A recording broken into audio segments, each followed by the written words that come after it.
મિત્રો, જય આદિવાસી, જય જોહાર, જય બિરસા મુંડા।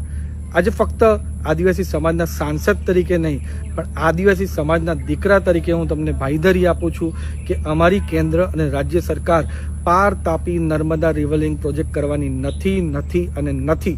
એનું કારણ એ છે કે આજે અમારા કેન્દ્રીય જલશક્તિ મંત્રી, ગુજરાત ભારતીય જનતા પાર્ટીના પ્રદેશ અધ્યક્ષ અને નવસારીના સાંસદ CR પાટીલ સાહેબે ઓન રેકોર્ડ સ્ટેટમેન્ટ આપ્યું છે કે પાર તાપી નર્મદા રિવરલિંક કરવાની કોઈ યોજના અમારી સરકારને નથી, કોઈ હિલચાલ પણ નથી। એનું કારણ એ છે કે 2022માં ગુજરાતના મૃદુ અને મક્કમ મુખ્યમંત્રી ભૂપેન્દ્ર પટેલ સાહેબ અને CR પાટીલ સાહેબે પ્રેસ કોન્ફરન્સ કરીને આ પ્રોજેક્ટ રદ કર્યો હતો।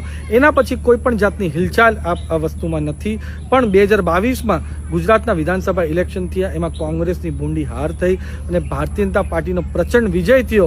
એમાં ગુજરાતમાં ભારતીય જનતા પાર્ટી 156 સીટ જીતી, પણ ખાસ કરીને ઉમરગામથી અંબાજી લગીની જે આદિવાસી પટ્ટી છે એમાં 27માંથી 23 ભારતીય જનતા પાર્ટીના ધારાસભ્ય આવ્યા અને લોકસભા ઇલેક્શનમાં પણ 4માંથી 4 લોકસભા સીટ ભારતીય જનતા પાર્ટી જીતીને 5મી સીટ ભરૂચમાં પણ મનસુખભાઈ વસાવાએ, ચૈતરભાઈ વસાવાને કારમી હાર ત્યાં પણ આપી હતી। અને એના પછી સ્થાનિક સ્વરાજ્યની જેટલી ચૂંટણી થઈ એમાં પણ કોંગ્રેસની ભૂંડી હાર થઈને ભારતીય જનતા પાર્ટીનો પ્રચંડ વિજય થયો।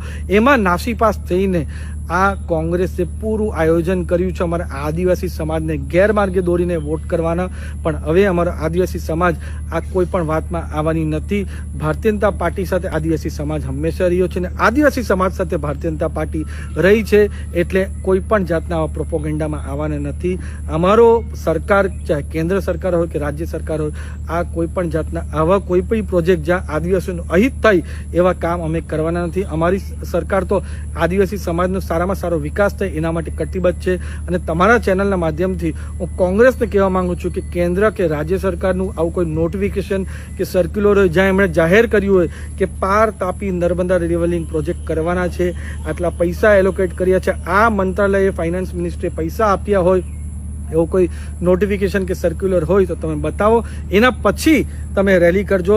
નહીં તો એ સાબિત થઈ જશે કે આદિવાસીની અસ્તિત્વ બચાવની રેલી નહીં, પણ કોંગ્રેસની અસ્તિત્વ બચાવની રેલી આ કોંગ્રેસના કથાકથિત નેતાઓ કરે છે। પણ હવે આદિવાસી સમાજ કોઈ પણ તમારી વાતમાં આવવાના નથી।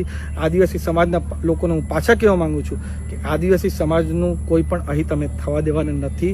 ને પાર તાપી નર્મદા રિવરલિંક પ્રોજેક્ટ જે કેન્દ્ર સરકારની યોજના છે, હું કેન્દ્રના સાંસદ તરીકે હું વાત કરું છું, ઓથોરિટી સાથે વાત કરું છું, ને અમારા જલશક્તિના મંત્રાલય CR પાટીલ સાહેબે પણ ઓથોરિટી સાથે કીધું છે કે આ પ્રોજેક્ટ થવાનો નથી।